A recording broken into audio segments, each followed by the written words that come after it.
wakati tunatoka nje ya Kristo ndivyo tunavyokuwa. Hivyo ndivyo tunakuanga. Sisi tunakuwa wakukanyangiwa watu wakiingia mahali panapostahili. Sisi tunabaki pale pale kutumika. Mtu anakanyanga, alafu anakanyangisha chini, anaacha mavumbi ili haingie kwa ofisi. Hivyo ndivyo tunapokosa radha, ndivyo inakuwa. Unaanza kujiuliza, sikuwa hivi, mbona maisha yamekuwa vile? Bwana asifiwe. Unaanza kudharauliwa, unaanza kukataliwa kila mahali.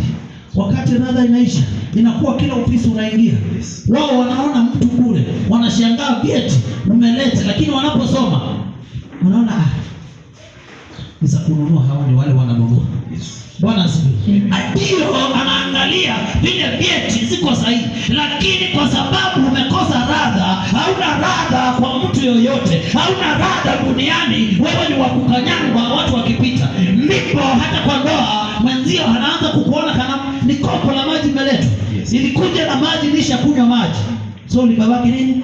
Ni kopo kibaki nafanya nini? Ninafanywa nini? Siko na mkebe ya maji. Ukimaliza hiyo maji, mamejikisi yako utapeleka wapi?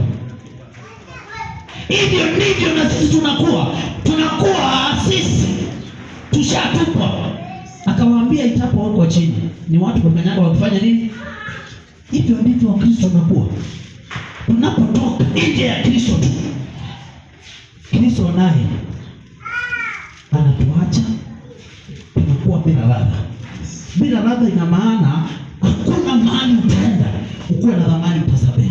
Popote unaenda unashangaa, ndio niko vizuri kama wale wengine, lakini kwa upande mwingine hauko vizuri. Wewe hauko vizuri, radha yako isha. Ingawaji unaona unatembea, lakini unatembea pasipo na radha. Wewe unatembea pasipo na kibali.